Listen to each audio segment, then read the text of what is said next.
Looks like we're live. That's what it says. I'm trying to decide if I should be doing finger puppets or something. I hope we're not truly live, but we might be, so we should be circumspect about whom we talk about and what we talk about. I think we're live, which may mean that All we right. should get started. Well, I guess so. So why don't we assume that we're live? And so I'm Fred Tutman. I'm the Patuxent Riverkeeper, and we have an august panel. I'll let them introduce themselves so I don't mess up a name or a title or something like that. We do have a theme, but let's do the introductions first and then see if we can unpack this subject. We don't have a whole lot of time to talk about. So, Dr. Mustafa Santiago Ali, why don't you go first? Tell us who you are, where you're from, and how you got here. Thank you, Fred. Yeah. Hey, everybody. I'm Mustafa Santiago Ali.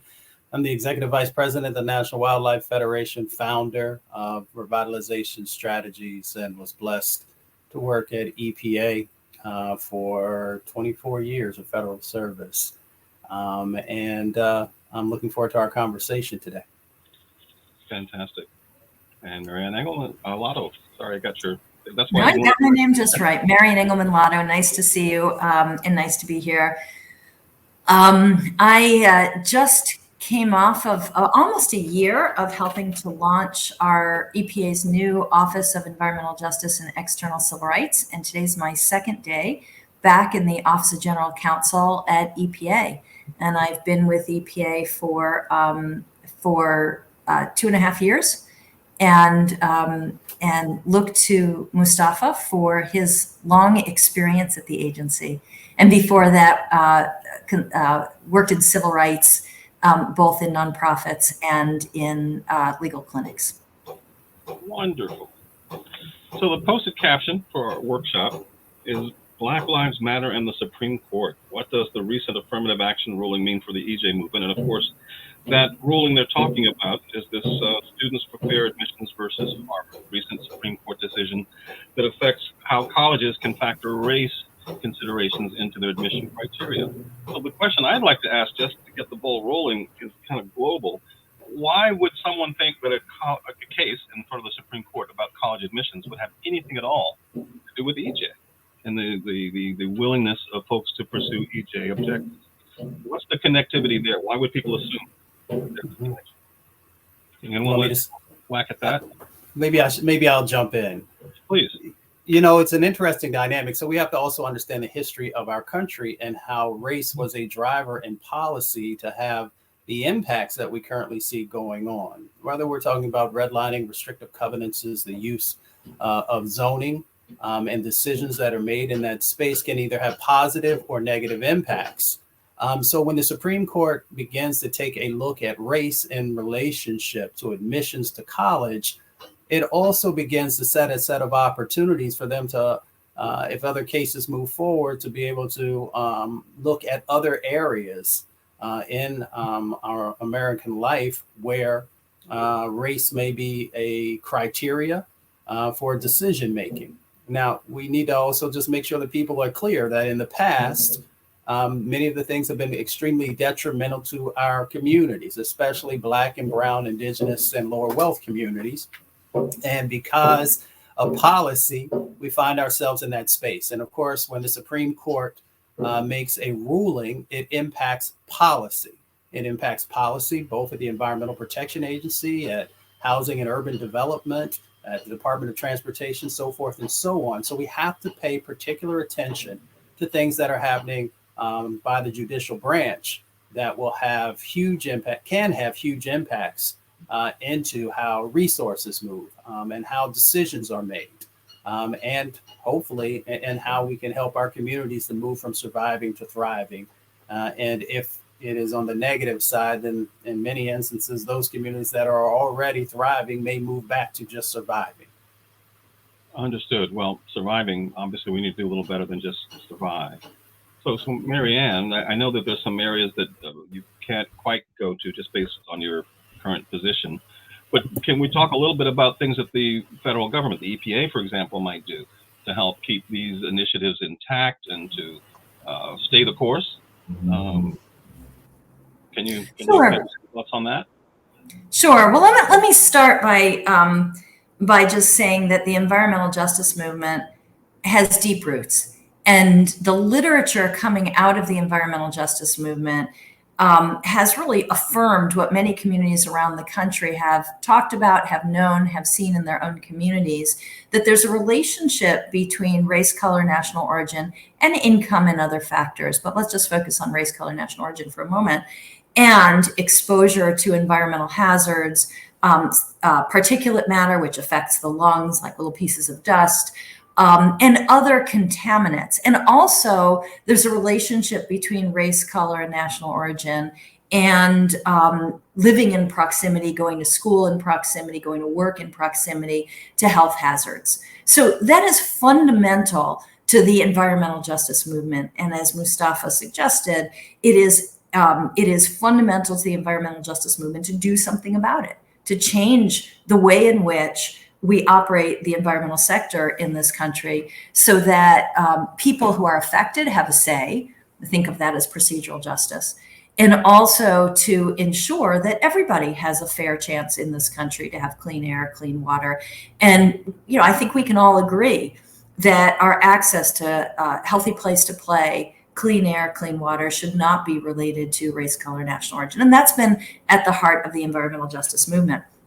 So the movement has deep roots. It responds to real concerns. It's backed by literature. And right now in the federal government, there are unprecedented commitments to advancing environmental justice consistent with law.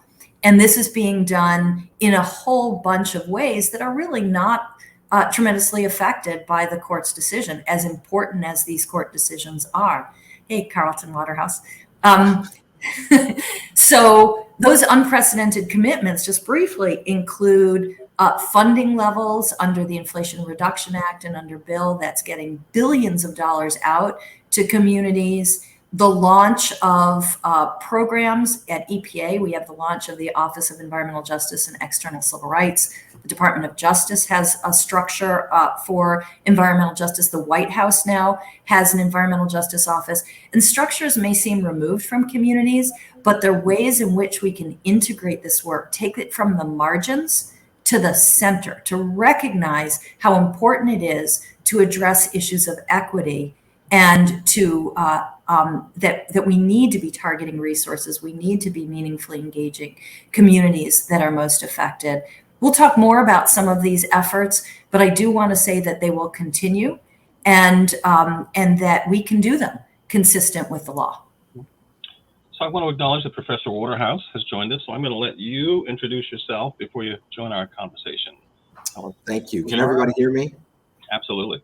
Wonderful, wonderful. Well, I'm joining you from the campus of the Howard University School of Law, where I'm here with my environmental law class as we are joining you all to participate in the symposium. And so we appreciate this opportunity to be a part of the conversation as it is ongoing. I think, as some of you know, I'm a professor of law at Howard University School of Law. And from 2021 until 2023, recently, I served in the Biden-Harris administration, providing leadership to the Office of Land and Emergency Management at the Environmental Protection Agency.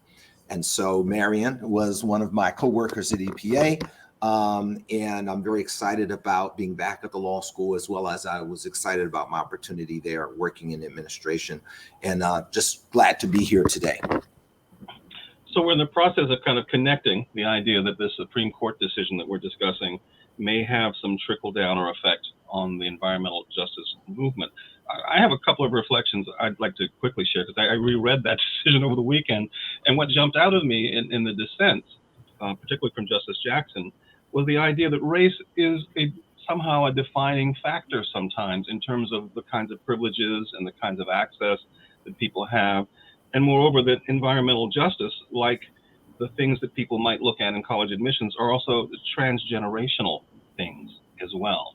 And those really leapt out at me as some things that were correlations between the kinds of things that people might look at in a college admissions context, but also in terms of the kinds of injustices that exist at large in the society, right, that people don't have control over, right? The transgenerational stuff, the fact that skin color or race or identification is something that might be taken into consideration in general in the society in terms of your prospects and your potential. And so I think that's a correlation as well, that people might try and make the comparison that something in a college admissions context may also apply generally in terms of, 14th Amendment protections, which are intriguing to me, right? The idea that 14th Amendment protections are a barrier rather than a call to action. You're following me? These are ideas that I think kind of flow like a river, and yet we're trying to find ways to find good policy, right? That both preserves constitutional protections but also raises equity. Am I wrong? Well, at least from my perspective, I'll jump in and say, no, I don't think you're wrong. But the history of the United States Supreme Court suggests to me that their agenda may or may not be consistent with the framers of the Equal Protection Clause, because in some generations of the court, they were trying to frustrate the behavior of that exact same Congress as they passed legislation, and they took the position that the federal government was limited in their ability to protect African Americans in particular from racial discrimination that was taking place in the broader society. And so I can't say necessarily that the Supreme Court's primary goal is to produce equity, or that their primary goal in issuing that decision was to produce a better outcome for the whole society or people of color. But they were advancing what I think is their general predisposition as a majority towards restricting anti-discrimination law in particular, and restricting efforts to advance equity. I think the Supreme Court sees anything that is race conscious, running contrary to their formalistic interpretation of the Constitution. And a formalistic interpretation of the Constitution basically says they're not concerned about the spirit of the law, they're concerned about the letter of the law, and they're interpreting the letter of the law in Equal Protection Clause to say you can't talk about race when you're making decisions. Now, of course, that's out of the context of the history of the Equal Protection Clause. It's out of the context of the history of the precedents that are part of the Supreme Court's record. For example, during the Civil Rights era, in cases like Brown versus the Board of Education, and a string of other cases. But it is consistent with their judicial philosophy and their conservative political agenda. So from the standpoint of environmental justice, I do think what it does more than a legal matter is to frame for the larger society and provide evidence for members of the society who also don't like the idea of equity being advanced by societal institutions from a racial perspective, to pull back, to resist, to drag their feet. And so there was a lot of positive momentum created in 2020 in the society to advance racial equity as a goal. And now I think this opinion helps to reinforce people who are disinclined, and for those who are on the fence, to see this maybe as not the way we want to go. I don't think there's a lot of legal risk associated with environmental justice as a result of the opinion, but I think it does in some ways politically pull us back to the early 2000s, where a lot of the arguments about environmental justice were being framed in the context of the Bush administration, that this should not be something we should be looking at as a race conscious matter, that it should just be advancing environmental protection on a race neutral basis.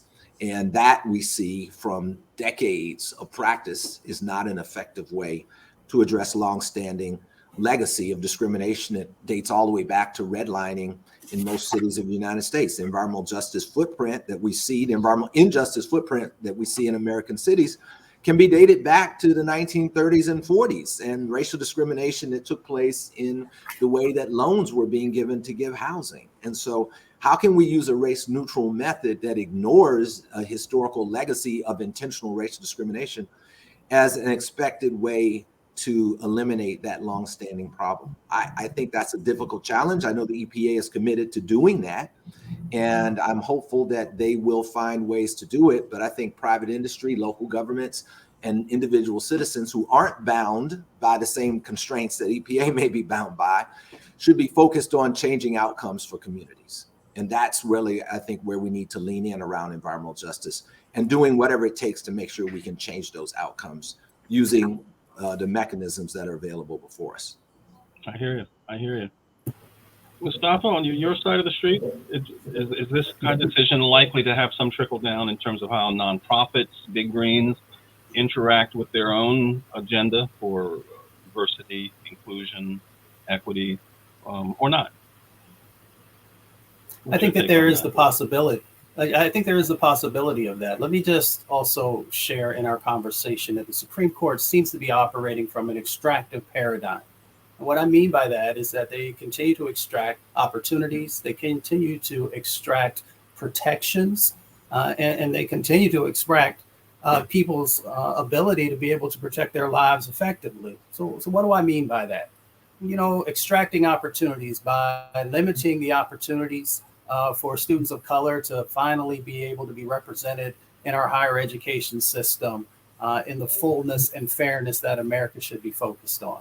When you look at not just this particular case, but you look at what they did around the waters of the U.S. rule, understanding that it is, our communities, and when I say our communities, I mean Black and Brown, Indigenous, and lower wealth communities, who are the ones who continue to have to deal with the pollution that is associated with our various water bodies, then you are literally extracting the opportunity to be healthier.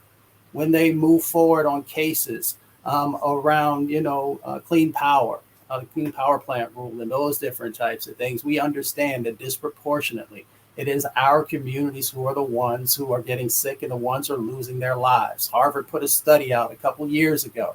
Over 350,000 lives are being lost prematurely because of the burning of fossil fuels. Everyone go Google it. Anytime somebody's sitting in front of you talking, you should make sure that you are fact checking them as well.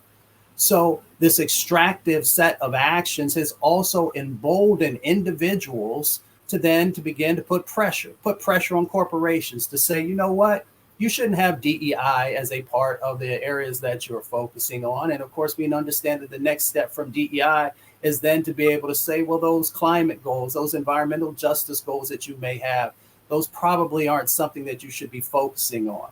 You'll see additional pressures also placed on foundations. Now, foundations, of course, will make a choice if they want to go with that or not. But there are these ripple effects that we often don't talk about in relationship to these decisions that are being made.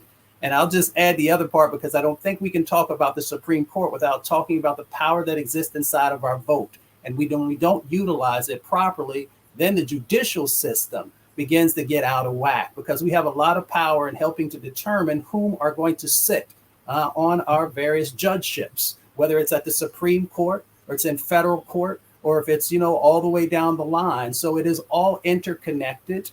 And there are those, I'll just call it out, there are parties that have had a plan for dozens and dozens of years around how do you better utilize the judicial system to get the things that you want and to mold America in the way that you see fit.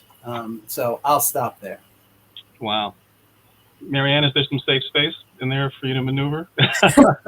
Absolutely. So part of what we're talking about is what the court said and the confines and parameters of what the court said. And then part of what we're talking about is how that may or may not constrain what we do in the federal government and state government and local government, stakeholders, what to advocate for, how to make the change that we need to make. And Carlton teed it up, is what we're all about is changing outcomes for communities. That's what it's about. And particularly addressing those disparities on the basis of race, color, and national origin in this country. It cannot be acceptable. It cannot be acceptable that we have a distribution of health hazards that is correlated with race, color, and national origin. That has to be something we change. So we should all be in agreement with that. So how, if at all, does the court's decision constrain what we can do? Well, I would posit, there's a lot of interest in the court's decisions, and we have to keep our eye on the ball there. But there is nonetheless a lot we can do. So, I really want to focus on that and focus on the fact that we are trying to move the ball forward, and all of us, wherever we are, need to figure out those spaces to move the ball forward. So what do I mean by that?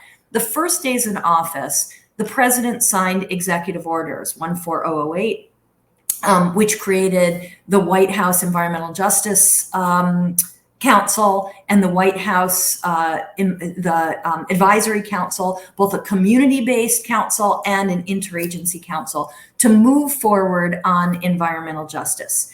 And of course, environmental justice means that we're delivering services, we're meaningfully engaging communities, we are providing just treatment without regard to race, color, national origin. That is, we have to address these inequalities, that protection of the government should not be unequal, right? That is something we need to address. And again, there's so much we need to do. He also signed Executive Order 13985 in the opening days of the administration, and that called on every agency to put together an equity plan. So we're doing that. We put together equity plans. People can find them online. And EPA then included advancing community-based participatory science. That is critical for environmental justice, for communities to have more ownership, more say, more tools to get their story out, to make change, to advocate. It included changing our procurement policy. Our procurement policies need to ensure that our money is going out in effective and fair ways, consistent with principles of equity. It called on us to ensure that we develop our capacity to work with communities by providing language access, ensuring we're open for people with disabilities, being culturally competent. It also required us to work with communities to build community capacity in partnership. And now we've got these thriving communities technical assistance centers all across the country that are providing one-stop shop for more information, for grant writing, for grant navigation, to build capacity in communities, as well as billions of dollars going out targeted to disadvantaged communities. All of these things and far more, greater civil rights enforcement, far more can be done consistent with the law. I'll close by saying, in addition to all that, we now have 2 more executive orders. All of this is consistent with the law, right? All of it, even under the new law. We have an executive order that recognizes equity is not a one-time deal. Every year, each agency now has to do an equity plan to look at ways in which barriers to equity affect our delivery of services and our programs. And we're just putting the finishing touches on a new equity plan that really reinforces these priorities while we implement them. And then, of course, this spring, the president signed a new environmental justice executive order 14096. And that really, it has really delivers or calls on all of us to deliver in a way that I think is really important to lift up. Of course, the original executive order signed by the President Clinton, 12898, specifically called out that agencies must evaluate whether or not their activities disproportionately affect communities on the basis of race, color, and national origin. And that executive order is part of the important, almost religious history in this country, right, of how we move forward toward equity.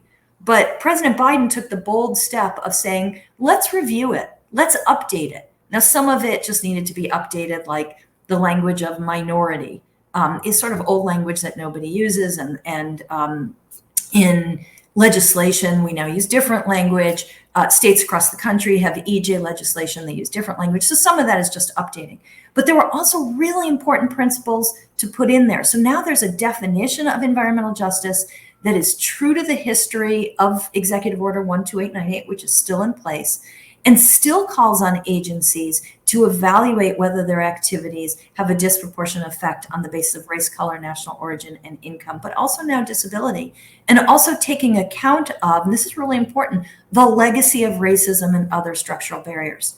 So now agencies must evaluate whether our activities are reinforcing and exacerbating that legacy of racism.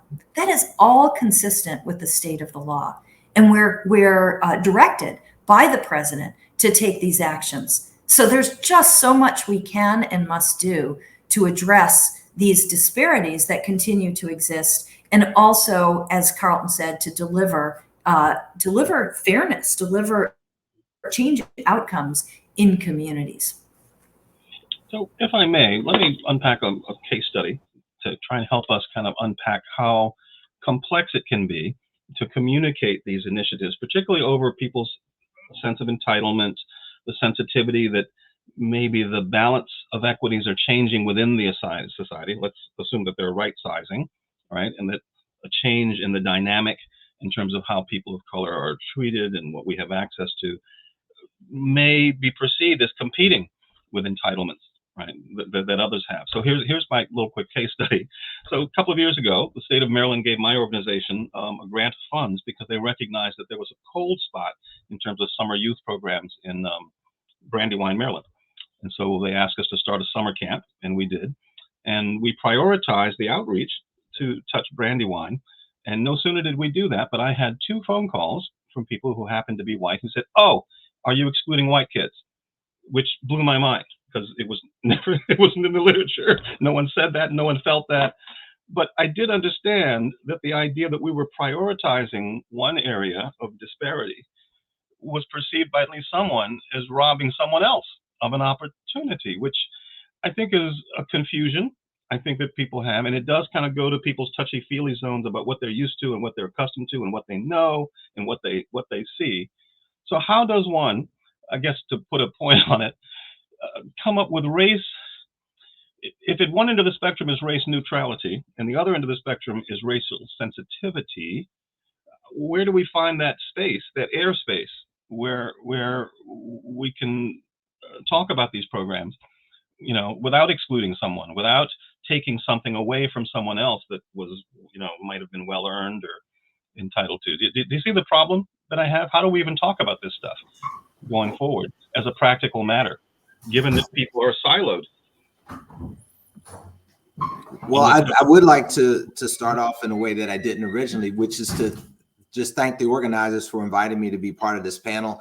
And it's an honor to be here with such august members like yourself, as well as Dr. Ali and Ms. Lotto. I'm really just very fortunate to be here with you all. I do think one of the ways that this is very different than the Supreme Court opinion is that in that case, you're talking about individuals. And in our cases, we're talking about communities. And so that case is mostly about making benefits available for individuals, and the court saying you have to do it on an individual basis, not based on their racial identity. But here we're talking about eliminating problems that other communities that are already in existence. Mm-hmm. And in that context, there's no reason why this opinion would in any way forestall eliminating pollution in certain communities, reducing pollution in certain communities, making green space available in certain communities. Those communities clearly don't keep out individuals of different racial identities from living or moving there. And most of the time, those communities aren't necessarily 100% of any particular racial identity or group. And so there isn't anything in this opinion that should stop us from moving forward to advance environmental justice and equity in the environmental space in terms of the availability of environmental benefits or eliminating or reducing environmental burdens. So to be clear, adding more trees or green space to a person of color neighborhood doesn't necessarily take it away from some white neighborhood someplace else, majority neighborhood, right? I mean, that I think that's the paradox that I'm dealing with, is the perception that you're shortchanging someone by simply right-sizing their benefit or their privilege. And it doesn't, and I'd say even further,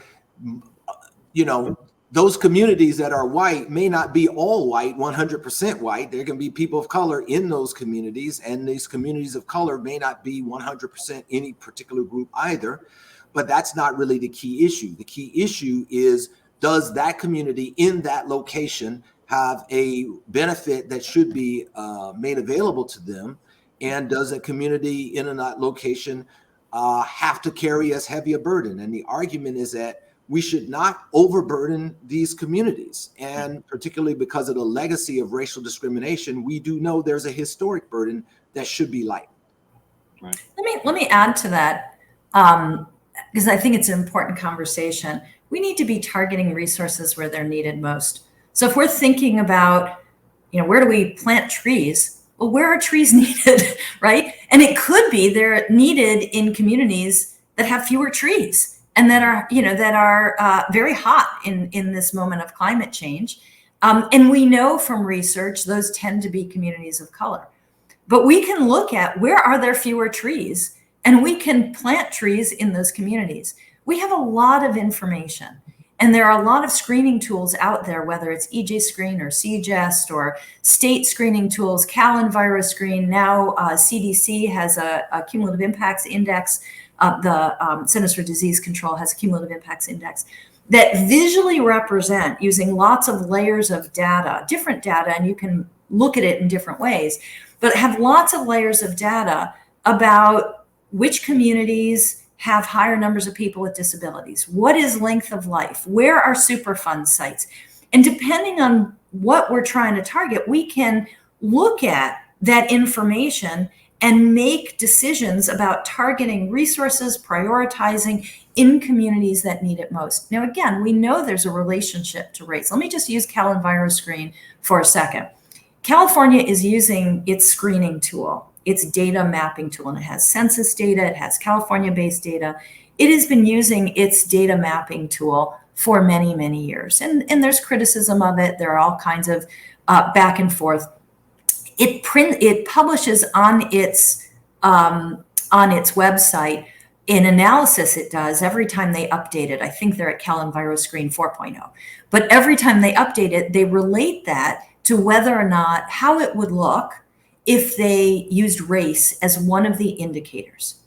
The truth is, unfortunately, that there's a huge correlation with using their index even without using race. It's on the order of a 0.9 correlation for those who want to take a look.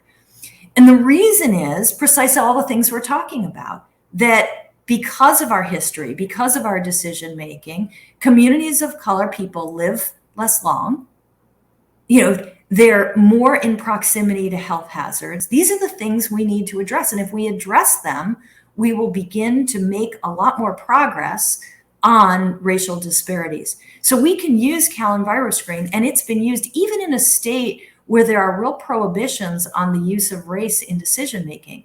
CalEnviroScreen is used for determining priorities in underground storage tank inspections and giving out funds. And it's being used very effectively. So all of these screening tools can help us direct money, direct resources, and then we can go back and use census data and look at, did we address those racial disparities? And if we haven't, we can continue to take action to address the racial disparities and to target resources and our activities where they're needed most. So there is a lot we can do that will get at these issues, and they're not trade-offs. They're really not. They're being more effective at targeting our work where it's needed most. Yeah, and I wonder how well that's understood at street level. Like I said, I've been the river keeper and a community organizer for longer than I've been a river keeper. I know in whiter communities, the presumption is that the environmental benefits that exist there came from hard work and various things that they've done that were good, and indeed they might have. But the perception of the deficiencies, environmental deficiencies that exist in Blacker communities, are generally presumed to be slow. These people didn't work hard. They didn't try hard. They didn't get good grades. Any number of excuses and rationales that I've heard that essentially, I think, position us as citizens almost in competition. We're not really trying to get equity for all. We're trying to get the most for ourselves. And so that big picture analysis, that holistic view, I think is pretty hard to find in a race-saturated society, to be honest, or for that matter, in a race-saturated movement. It's always been obvious to me as an environmentalist working and interacting in the environmental community that race is almost defining in some cases in terms of what you can and cannot do, whom you can reach, whom you can access.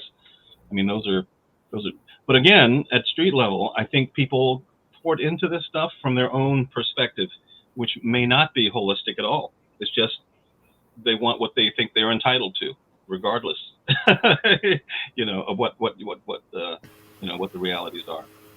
So I don't know. I guess what I'm saying is it's something I think we're going to struggle with, because I think people come to this with their own heart. And I just want to say one thing. Mustafa looks like he's about to jump in, and I want to hear what he has to say. But just we should all find a way to uphold values of fairness to all. And fairness to all includes people of color, includes white folks, includes poor folks, includes everyone. And if we have fewer trees in our community, that's unfair. That means your community is hotter. And so putting more trees in those communities is not a trade-off of one versus another. We have to learn how to talk about this, how to express ourselves, and how to find that commonality so we get this across. And I feel lucky to be part of an administration where the value is fairness to all, is equity. But I don't, I hear you. I think we have a long way to go as a society to stop seeing it as a trade-off and start seeing it as building a society where we can all work together.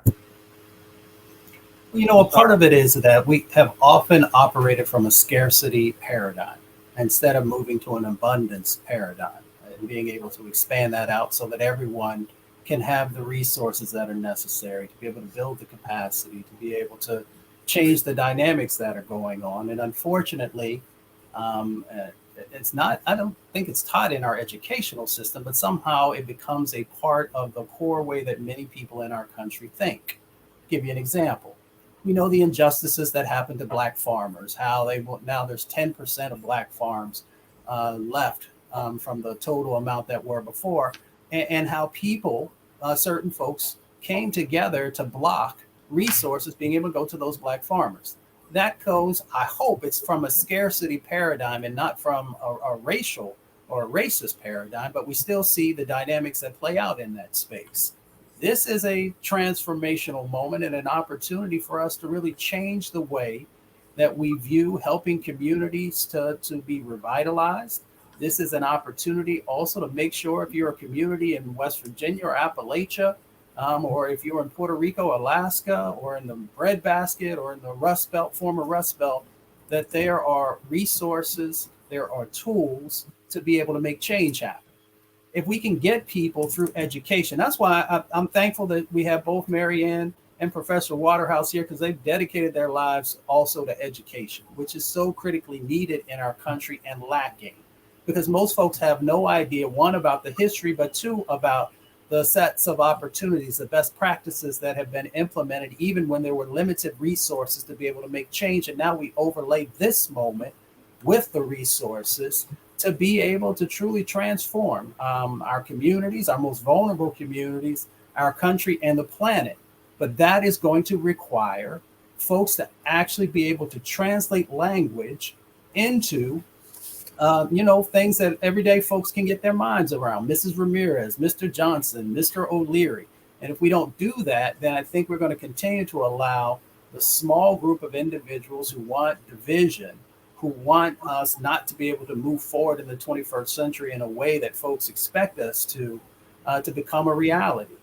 So if we don't do that, then I think we're going to continue to have these starts and stops that the climate crisis and a number of other crises demand that we do not get caught up in. Well, this all resonates with me. And I've always thought that it also requires better conversations. We have to get better, I think, as Americans at talking to each other in a very divided a very divided time, let's say, in our evolution as a country, right? It's very, very hard to have those conversations. The night of the last election, I had thought I would have a party for my neighbors, both Republican and Democrat. And I concluded that it was almost impossible to do because the enmity was so high at the end of that last election, right? That it was, how was I going to get those people in the same room drinking beer and communicating with each other as Americans? I didn't know how to do it. I'm still trying to find ways to mentor and sponsor those types of conversations, because I think they do lead to better community-based solutions, that people do get a better understanding of the context behind these programs, rather than something being taken away from them personally, but rather something being corrected that was deficient or broken or unjust to begin with. I'll close that part of my comments by saying, too, that it has been problematic for me to see the environmental justice movement not well integrated within the green movement generally. It's an outboard cause movement, one that's kind of provisional. Sometimes they're doing environmental justice work, and sometimes they're doing other work, as though somehow environmental justice is a separate set of values from these movements that are primarily focused on nature. How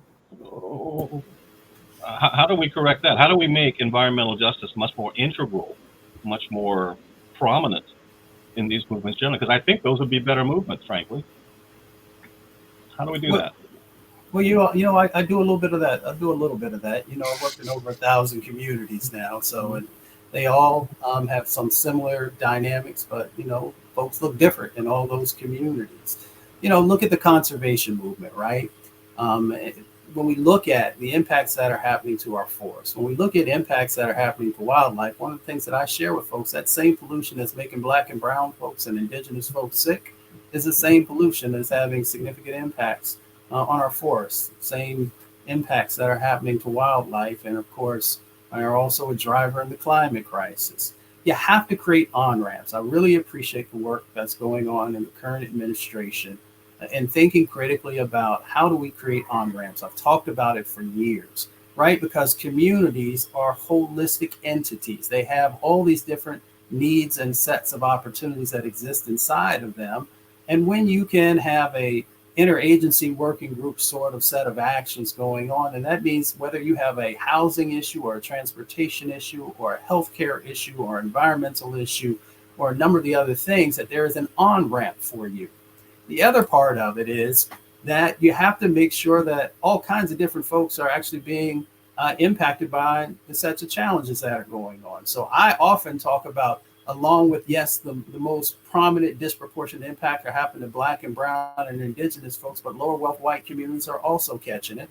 And that's why I appreciate the work of Reverend Barber, taking the work from Dr. Martin Luther King around, the moral majority and bringing so many different types of folks together.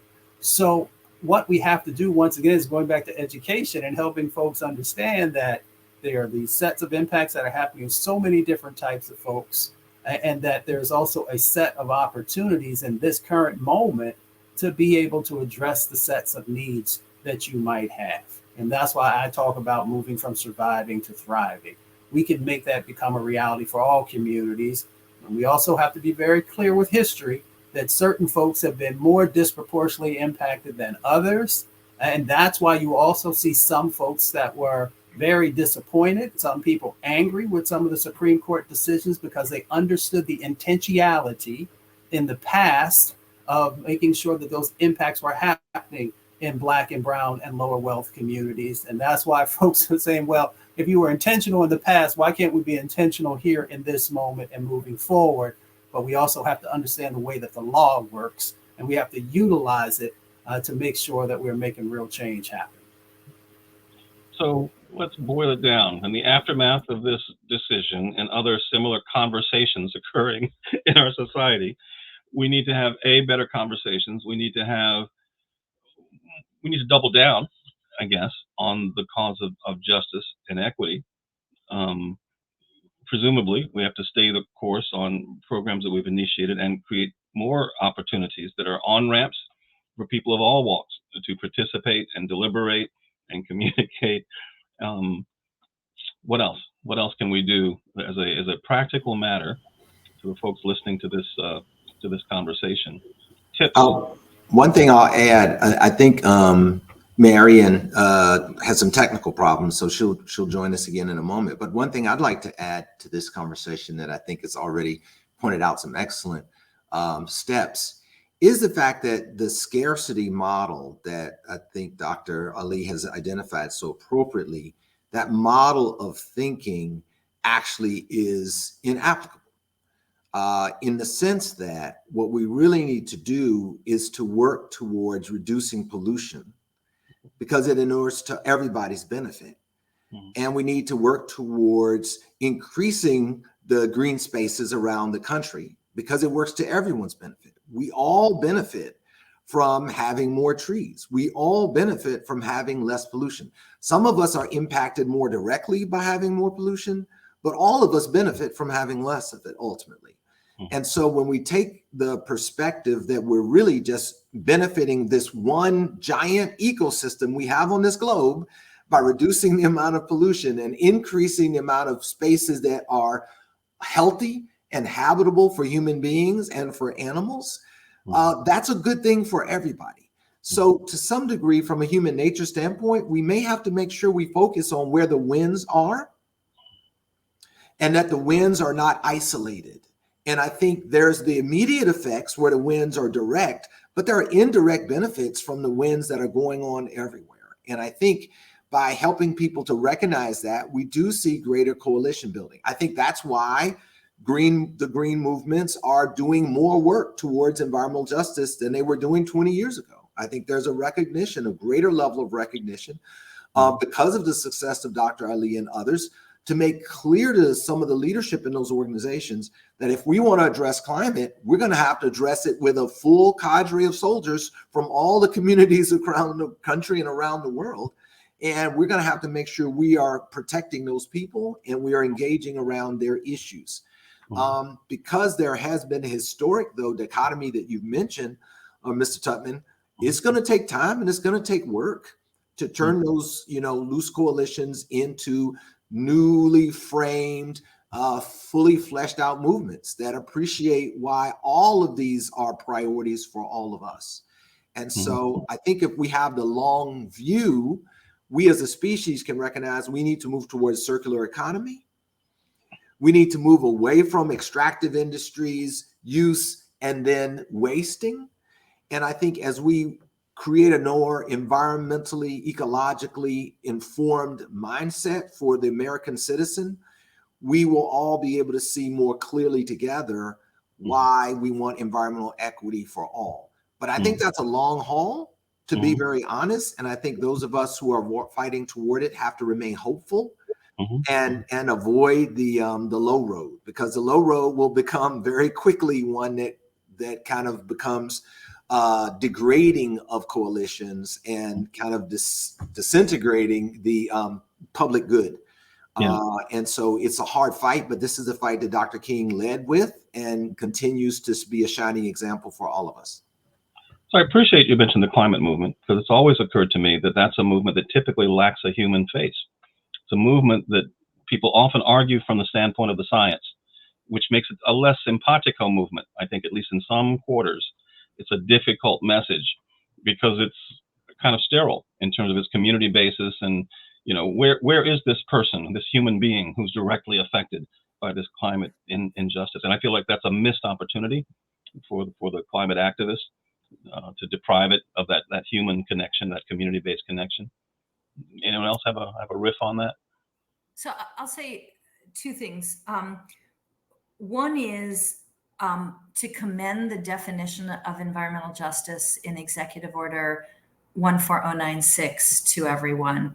And the way in which it ties into this is it repeats some language that we're familiar with in the environmental justice movement, that environmental justice means just treatment and meaningful involvement of all people. And then, as I said, it's regardless of race, color, national origin, income, and now also disability. And I would note that part of the reason disability, I think, got added there, or as I interpret it, is all of the recent information about who's most vulnerable to climate change. If we think about resilience, if we think about emergency response, if we think about some of the vulnerabilities, health vulnerabilities, et cetera, the intersection of race, color, national origin, income, tribal affiliation, and disability hits in this most vulnerable place. So that relates to climate. But then further, the definition goes on to say all people should be fully protected from disproportionate and adverse human health and environmental effects. And again, this isn't just aspirational. This is directing agencies to evaluate whether or not their rulemaking, their permitting, all their activities, their grant making has this disproportionate impact in light of climate change, as well as cumulative impacts and the legacy of racism and other structural barriers. But it's in light of climate change, which lifts up this intersection between climate change and issues of justice, which is an area a lot of environmental and climate justice activists have been at the forefront of, coming up with principles, advocating with decision makers, with states and with local governments and with federal governments. Climate justice advocates have been at the cutting edge, not only within this country, but also internationally, to lift up just the issue that you're raising. Just going back for a second, the other thing I wanted to just add is that in the environmental movement, and I started my career in the civil rights legal world, and then worked at an NGO in the environmental movement. Diversity and representation are critical, just as they are within the federal government. And so I was in an environmental NGO just at a time when it was trying to really transform, to take on issues of environmental justice in a way that it hadn't been before, at least not across the whole organization. And at the same time, look at its board, look at its staff, and say, do we represent the, is our composition representative of the people that we should be representing and engaging? And the answer to that was no, and we have to do better. And similarly at EPA, called upon by the Biden administration, yet another executive order that was signed in 2021, creating a government-wide initiative to promote DEIA. At EPA, similarly, we start with an agency that was really created from the conservation movement and the environmental movement, and has been transforming to put environmental justice and equity at the center of the agency, to recognize that we can't fulfill our mission unless we promote equity and target resources and target attention and protection for all people. So that goes hand in hand with a real emphasis on diversity and ensuring that we're representative of the country as a whole. And that involves, of course, DEIA plans, integrating diversity in our performance evaluations, all the things that it does out in the private sector. But I see those going hand in hand in transforming the whole environmental movement at state, local, federal levels, and in the nonprofit and for-profit sector. And it's a major change that is important if we're going to move equity and environmental justice forward. Fred, you had asked the question about climate. So let's just give folks some facts. One, you cannot win on the climate crisis if you don't win on environmental injustice. It is impossible to do. We know where the majority of the fossil fuel facilities are located. They're located, in environmental justice communities primarily. When we look at who has been defending our forest and our jungles and our wetlands for millennia, it has been people of color. When we look at transportation policy in this country, which transportation is one of the other main drivers of the climate crisis, we know how disproportionately, unfortunately, I should say, that race was injected into transportation policy, bringing wealth into certain communities and dropping pollution off in others. So you can't win on climate if you don't win on environmental injustice. And luckily, we have an administration that is focused in many of those areas to help to address some of the egregious actions of the past. The other part of that is that the planet will be fine if we don't exist. What do I mean by that? When the traditional climate movement, you mentioned that folks never put people into the equation. Mm-hmm. So if hurricanes hit and there were no people here, it would continue to play out like it has since the beginning of time on this planet. All the other dynamics that we see going on. So we have to be focused on people. And when we're focused on people, that's when the climate justice movement has been playing a critical role in helping to put a spotlight on what's happening in the global South. How are people being impacted by these climate crises? What's going on right here in our country when we saw the wildfires that were happening in Canada and all that pollution got pushed into it. There were public health impacts that were going on. So you have to have people as the center of what's going on. And of course, for all my folks on the conservation side that I work with, also wildlife that are also impacted. But the reality is that when we don't have people as one of the main focuses of the sets of work that were going on, and of course our most vulnerable, then we were doing a disservice. Thankfully, we have evolved. And now that the climate movement has a much greater focus on people having a voice, on public health having a voice in that space. And that's why, as we move toward COP28, we have to make sure that the voices from frontline communities, from indigenous nations across our planet are first and foremost in helping to frame out the direction that we must go in, because it is about people. When we put people in, we began to put a heartbeat into the climate movement. And that's what we have always needed, along with some other things I'll talk about in relationship to culture. I appreciate that. Thank you. if I can indulge, I had a visit recently. This is on point, on subject, from a scientist in Japan. He comes here periodically, Dr. Komatsu, wonderful guy, very, very, very smart, engaged guy who's an activist for sustainability in Japan. And he pointed out that he grew up in Fukushima. Everything he knew was destroyed. Everything he grew up with, the home he was born in, all that stuff. He says the country is invested in building these seawalls that are usually about half the height of the average tsunami. So while they produce jobs and make everybody happy, look, there's a seawall. In fact, he said it's rare in the history of Japan that anyone's ever had their life saved by a seawall. And so the question that he came here looking for an answer to, he went to the Chesapeake Bay program and asked if that was a jobs program, or do you guys actually intend to save that bay? That was really the question he wanted the answer to.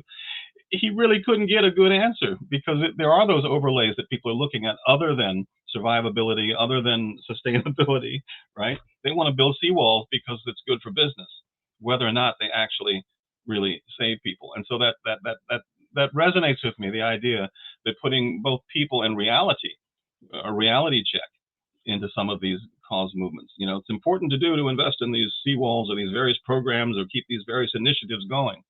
But what the outcome is that we want, we have to be pretty clear about. I've had the experience of asking the heads of big greens what their vision is for the outcome of these diversity and inclusion campaigns. And the worst answer I got was from a national green that said, I don't know, but funders like that. And that's a non-starter, I think, as far as getting the kind of movement that we need and deserve to save this planet. I'm not going to join a movement for that reason, right? Exactly, because there's no lucid vision for what this organization should look like if it were fully inclusive and fully just. So I do think we have to be very clear in our minds. We have to be very discerning about the outcomes we want, about the strategies that we have, the values that we're trying to uphold, or else we'll dither. We'll drift forever, or until we can drift no more. Well, I'll just say this also, because I don't want to get my other panelists in any hot water, is that representation matters, and that in relationship to those who are making decisions, we have to make sure that there are individuals who come from the sets of experiences that are going on. So when we look at the leadership that exists inside of whether it is the big green organizations or foundations or our academic institutions, and luckily right now, in many instances on the Fed side, we seem to have finally been able to get a number of people in position who actually come from the work. Then we're going to continue to have these ideas, some theory-based, some with maybe some real practicality in them, that are being financed and funded at a level that may not be what the majority of folks are looking for. But again, it comes back to representation, representation in sets of experiences, and representation in coming from the communities that have been diligently working for decades upon decades to make positive change happen. Fair enough. We've got some questions in the comments. Thanks for drawing my attention to them. I didn't notice that they were there. First one up is, who's enforcing the agencies to do their job? Citizens press, but responsibilities are pushed back on the community. On the community to find the data. I'll start with that. And I don't think there's a one size answer, and your question really is a good one. So let me start, and other folks may have additional ideas about accountability. I think first of all, accountability has to be built into the work. So Executive Order 14096, one of the animating ideas was to create greater accountability, and the concern was, as important as Executive Order 12898 signed by President Clinton was, that it had a sort of one-time strategic plan involved for the agencies. And then what? How do we know what the agencies are going to do? How do we build accountability into that? So the new executive order calls on agencies, every 4 years, to come up with a strategic plan to integrate and advance environmental justice throughout all of their federal activities. And then every 2 years later, to assess their progress and to give a report that will be made public to on how they're doing and what are the barriers to moving that forward, and then taking those barriers into account in the next cycle. So that's one way of building accountability in. And then in those strategic plans, each agency is supposed to come up with metrics for evaluating their own progress as well. So this was an animating idea for having a new executive order to build accountability in. Now, making those plans and those reports public is a second piece, that if they're public, the stakeholders, EJ communities, others, can look at those plans and push back and advocate. And as burdensome as that can be, because sort of who has time to do everything, if there's more public transparency and public accountability, it gives information to communities, to the NGO sector, to EJ organizations, to other stakeholders to weigh in, to say this is an area, to petition the government. This is an area that needs to change. And so you create more of an iteration, more of an ongoing dialogue about what needs to happen. I will also say we're in this moment of data. And I don't want to ignore it. We were talking earlier about EJ Screen and the CDC tool. And of course, some of what they rely on is census information. But we have access to more data than has ever been the case in US history or in world history, right? The internet allows us to, and technology allows us to layer all this data. So we can go to our community, or we can look at a state and say, where are Superfund sites? Where are communities of color? Where are Indigenous communities? Where are poor white communities? Whatever it is that your question is, how long are we living? How many people have heart attacks? Whatever the issue is, and get that information. And therefore, really, from the ground up, identify what needs to change and hold government accountable for doing so.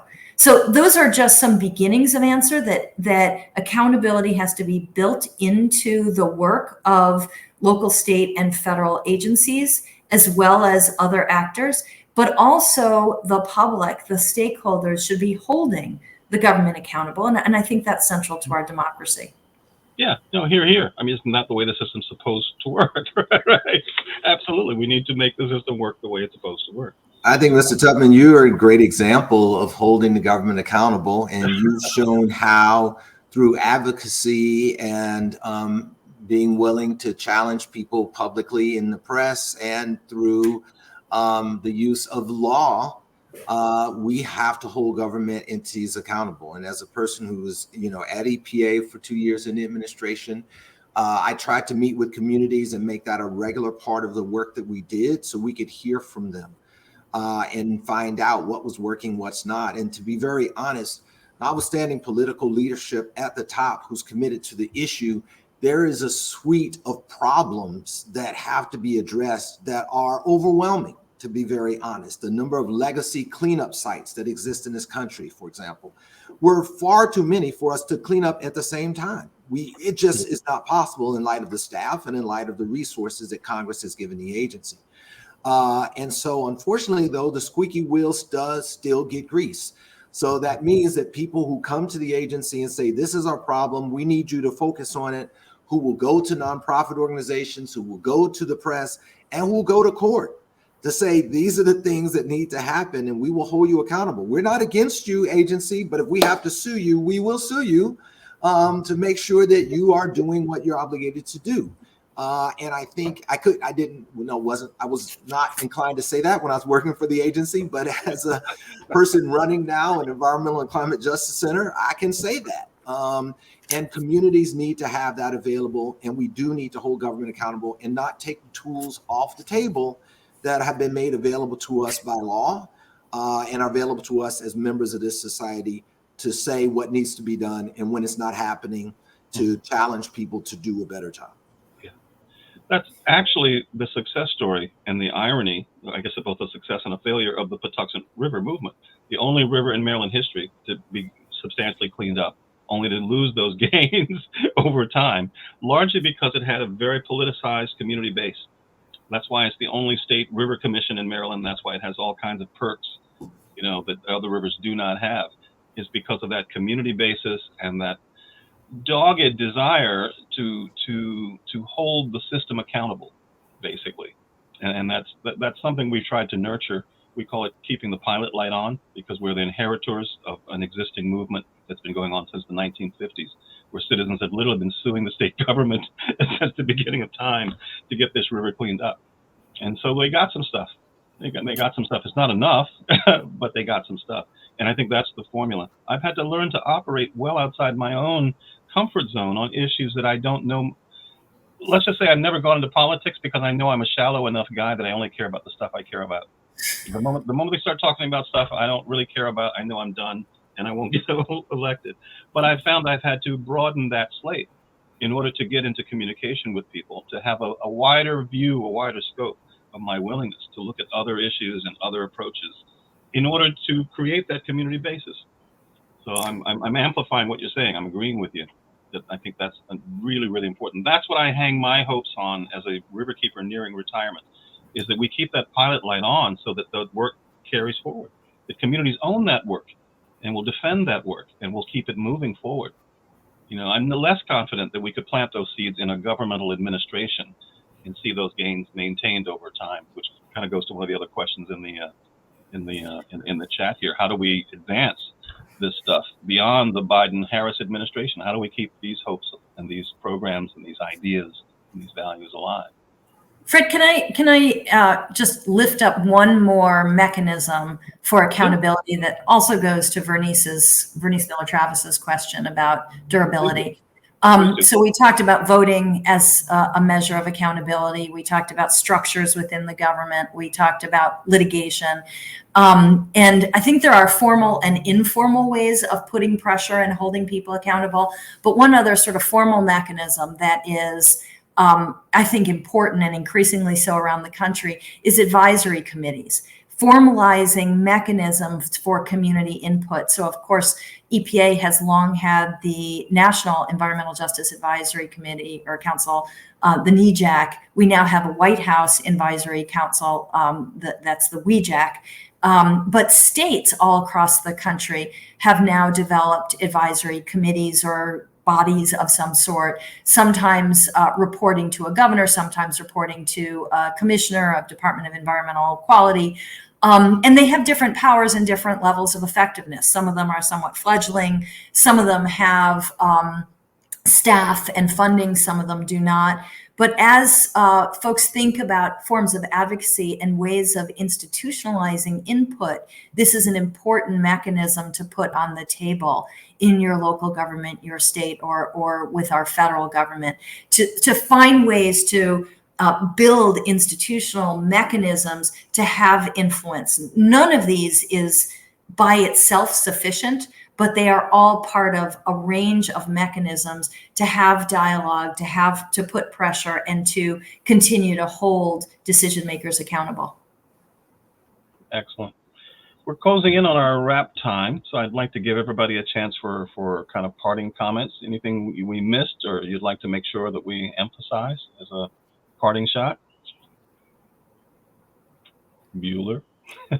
I want to go back to accountability because I think this is such an important question, and it's one that I don't think we can undervalue. We need to build up our institutions so that they can hold the government accountable in these multiple ways we've talked about it. And that means we have to make investments in ourselves, in our communities, so we have the strong unity and the focus and the vision that enables us across administrations to continue to advance the ball. One of the things that you have to say about big green organizations, many of them, is that they've been around now for multiple decades doing this work and advancing their purposes. And across administrations, they're still there. They're bringing suits. They're calling people out. They're, talking to leadership to get regulations in place, to get rules in place, and to stop pollution in places that they want to challenge.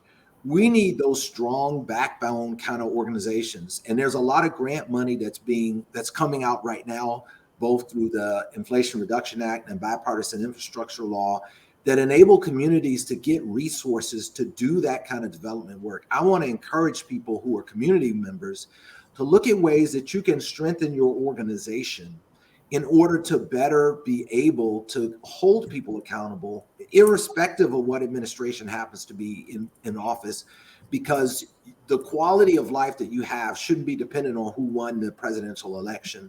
And so that means you've got to be strong enough to push, to advocate, irrespective of the governor, the city council, whomever, to make sure that you've got the protections that you need in environmental context and otherwise. Understood. I'll really quickly leave it to Mustafa to give us the final punch here, but just say I want to really emphasize community involvement in accountability. To all those folks who have joined us today, it's an honor to be part of this panel, but I hope what's getting across is that we have a lot we can do and that we have to keep pushing on all fronts. This is an unprecedented moment, and your involvement can really make a difference. Mustafa? Fred, you had mentioned, that you're in the fourth quarter of your career. So one, we want to thank you for everything that you've been doing for decades to really bring forward justice. But I think another part of that, for those of us who come out of the environmental justice movement, we know is about the intergenerational sets of opportunities that exist, and that we should be better funding those. When I was at EPA, before I left, we had created the first working group for youth in relationship to environmental justice and climate. And then recently the agency took and really expanded that and created these other sets of opportunities. So that's one of the things we have to focus on. The other one that we have to focus on is culture, right? So, the beauty of being at the hip hop caucus was understanding that if we truly want to integrate these issues, then we have to make sure that culture is playing a strong role in that space, whether it is through music or poetry or the arts or a number of other things. Then it begins to break down those silos and those walls that often exist between communities or between parties or whatever it might be. So we've got to do a better job there. And that's not just the job of the federal government. It is really a all of society set of approaches and actions that have to happen. The other part of it, and I appreciate what Professor Waterhouse was sharing, is when we're talking about resources, and if we really want to also help to build power inside of this country, then we've got to be doing a better job of supporting Black and Brown and Indigenous businesses in this space, because we understand that those who are in the business world often are playing a critical role in the policies that are being drafted on Capitol Hill and in state houses. So let's make sure that we are doing whatever we can to making sure that that becomes. And lastly, I'll just say that justice has to be a part of how we move forward. Our country, if you look at all the founding documents, always talk about justice. We find these truths to be self-evident, that all men and women are created equal, endowed with certain unalienable rights, life, liberty, and the pursuit of justice. So just like folks in East Palestine want justice, folks in Cancer Alley want justice. And if we actually use that as our North Star, then we will be moving in a direction to make our country better, making sure that our most vulnerable communities are protected, and in totality, helping to make sure that we are living on a thriving planet. Well said. Well, I want to thank this panel, this deeply thoughtful panel. And I hope the audience out there will also help us keep these conversations going forward. We need all the great minds, all the participation we can possibly get to bring home the type of planet that we really want. I most especially want to congratulate Mustafa on that excellent library. I see behind him, including some of my favorite authors. I see Say Their Names by our friend Caroline Brewer and others. Anyone in particular you want to point out as a reading recommendation to this audience? I'm a big bibliophile. Just all of them. Every day. every day is the color. It's color of law every day. Fair deal. Very good. All right. Well, I'm looking forward to seeing you folks in the trenches. Thanks for your time and thanks for your wisdom. Good day. Thank you, Fred. All right. Are we off? No, it says still live. Thank you, everyone. Good seeing you all today. Sure enough. It still says live, by the way. I know, I was smiling at that. I don't know if you remember Tom Wisner, the guy before he died. He was doing concerts. He was pretty far advanced in his cancer. And he said, still alive. He would cross that with a Sharpie, a poster. Performing tonight, still alive. So.